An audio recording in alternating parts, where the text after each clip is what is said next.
সুপ্রভাত। আজ আমরা রওনা দিয়েছিলাম দীঘার উদ্দেশ্যে।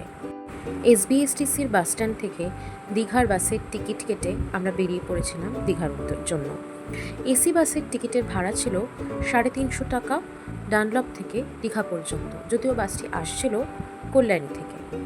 এবং এই একই রুটের নন এসি বাসের ভাড়া হলো 180 টাকা। ধীরে ধীরে বালি ব্রিজ পেরিয়ে আমরা চলেছিলাম দীঘার উদ্দেশ্যে।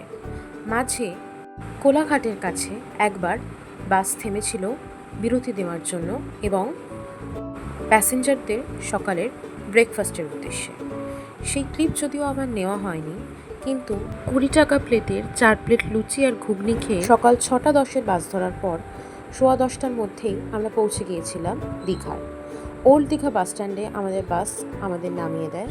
সেখান থেকে আমাদের হোটেলের দূরত্ব ছিল 1 কিলোমিটার মতো। 3 জনের জন্য এই রুটে আমাদের টোটো ভাড়া নিয়েছিল 50 টাকা। 5-7 মিনিটের মধ্যেই আমরা আমাদের হোটেলে ওল্ড দীঘা বাস স্ট্যান্ড থেকে টোটোতে নিজেদের হোটেলে পৌঁছে যাই। চারপাশে সাজানো গোছানো পরিবেশ এবং দীঘার সমুদ্রের সৌন্দর্য আমরা উপভোগ করতে শুরু করেছিলাম এই মুহূর্ত থেকে। 12:30টার সময় হোটেলে চেক ইনের টাইম হলেও আমরা পৌঁছে গিয়েছিলাম অনেক আগেই এবং বিভিন্ন রকম রিসেপশনের কাজ অফিসিয়ালি সমস্ত রকম দায়িত্ব পালন করার পর আমাদের রুম দিয়ে দেওয়া হয়েছিল 10:30টার পরে। পরবর্তী ব্লগে হোটেল এবং আমাদের রুম কেমন ছিল সেটা আমি আপনাদের সঙ্গে নিশ্চয়ই শেয়ার করে নেব।